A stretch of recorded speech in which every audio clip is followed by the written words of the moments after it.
Менә шу программалар, алар ничек эшләгән шулай эшләячәкләр, но берничә генә үзгәреше бар. Бүгенге көндә инде безнең квадрат метр бәясе елдан ел арта бит инде безнең. Мәсәлән, безнең квадрат метр теге елда 27,700 белән финансланса, кешеләр бу ел инде 29,000 тәшкил итә. Беренчесе.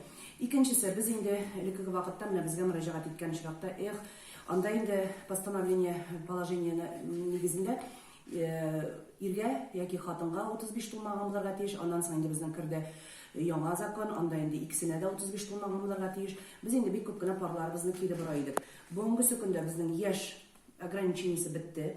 То есть, әгәр дә безнең кеше хезмәтен алып бара икән, турыдан турышы авыл хуҗалыгында яки бюджет сферасында эшли икән, үзенең 30% беренче первоначальный взносы бар икән, мәсәлән, ул инде булырга мөмкин фундамент, ул булырга мөмкин акча накоплениялар безнең банкта, яки инде салынган фундаменты, юлган сокольлары, ул безгә мөрәҗәгать итәләр.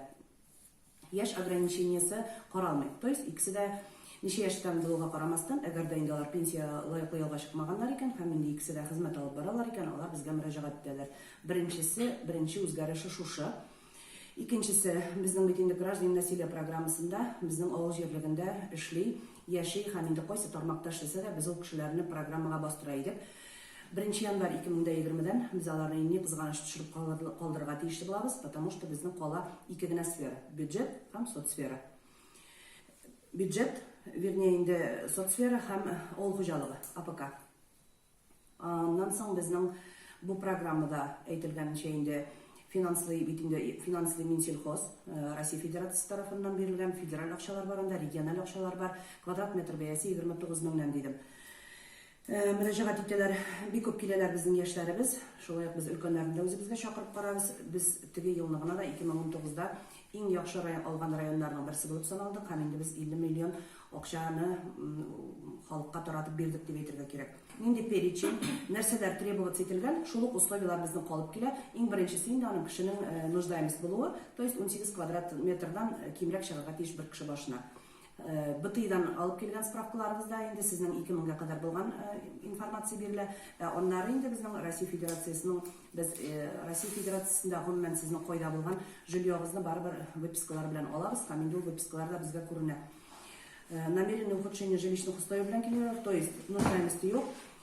Киләләр инде алар терминләр дигән кебек инде киләләр, без бу кешенең бөтенесен суммировать итеп чыгарганнан соң 18 квадрат метрдан артыграк кешегә килеп чыга.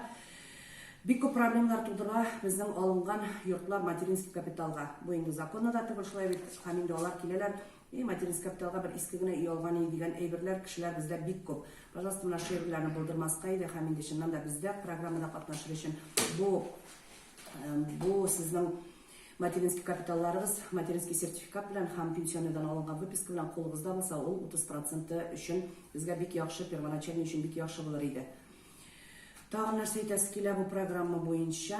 Төзелеш, әлбәттә бит инде беренче безнең приоритет бара күп балаларга, 3 һәм аннан артыграк, иң зурысына да 18 яшь тулмаска тиешле булып тора бит.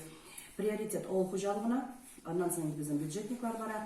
Күп балаларны әйттем, бюджетникларны әйттем, һәм безнең бүгенге көндә менә йортның эшен тамамладык бит инде без дип килгән кеше, но кредитка баттык дигән кешеләр бик күп. Бу очракта без әйтәбез инде, мәсәлән, йортыгызның эшен бетерер өчен сез әгәр дә алгансыз икән, ипотечный кредитование буенча йортыгызның для завершения строительства мәсәлән, бу очракта да сез безгә килә аласыз. То есть сезнең нуждаемостьгыз булган, но ипотека алгансыз да, шушы йортның эшен бетергәнсез. Менә бу очракта без сезне программага бастырып, чыннан да инде сезнең по справке о задолженности банктан бирелгән справка нәтиҗәсендә без сезгә менә шу остаток, менә банкка сезнең бүгенге көндә күпме түләсегез калган, ул сезнең нормативыгыздан чыгып исәпләнә дә, без сезгә шул акчаны кайтара алабыз. То есть сезнең ул банкта булган кредитыгызны, андый очрак безнең менә 19-да берәү булды. Үзебезнең Актаныш егете, чыннан да 3 балалы, шушы программада катнашкан, Сбербанк аша кредит алган, һәм шул кредитын каплап куйды. Менә шул үзенчәлеге, аннан соң инде безнең 3% кредит дибез, моңа инде безнең бик күпләп сөйлиләр, шулай бит, но бүгенге көндә безнең яңадан яңаның критерийлары килеп чыга. Нәрсә әйтәсе килә, безнең инде 2018-ның башыннан практически без 3% кредит булачак, чыгачак дип халыкны җыйдык. Ул инде безнең бүген 150-дән артык халык җыелды. Монда инде төрле категориялар, бездән программадан чыгып калган кешеләр дә бар, мәсәлән 7% кредит бар бездә. ГЖФ тарафыннан ул безнең тукталтылды да. Шул кешеләрне без монда керттек. Инай сферадан килгән кешеләр безнең, например, инде бюджетка да, авыл хуҗалыгына да туры килмәй. Бу кешеләр бездә әйткәнчә, без моның списогын төзедек һәм инде Минсельхоз сораганча без Минсельхозга моның списогын җибәрдек. Нәрсә әйтәсе килә? Безгә килгән кешеләрнең бу списоклар киләчәктә инде безнең бүгенге көндә бу программа белән безнең Россельхозбанк безнең җирлектә эшли башлады, инде киләчәктә планлаштырыла Акбарс банкының эшләнүе дә, Сбербанкның һәм ВТБ. Менә шу банклар, әлбәттә, без җибәргән список, әле ул сезнең теге ул анда конкретно катнаштыгыз дигәнне аңлатмый, без җибәрдек. Бу инде безнең районның бүгенге көнгә потребностен күрсәтә. Күпме халык бүгенге көндә мәсәлән шушы программада катнашырга тели. Инде калган әйберсен без Россельхозбанкка сезне турыдан-туры җибәрәчәкбез, яки инде сез үзегез бара аласыз. Малар үзләренең критерийларын, үзләренең переченнәреннән, платежеспособностеннән карап сезгә бу программада катнашу яки катнашмауны определять итәчәкләр. Нәрсә әйтәсем килә, бу программада инде сез квартира сатып алырга мөмкинсез.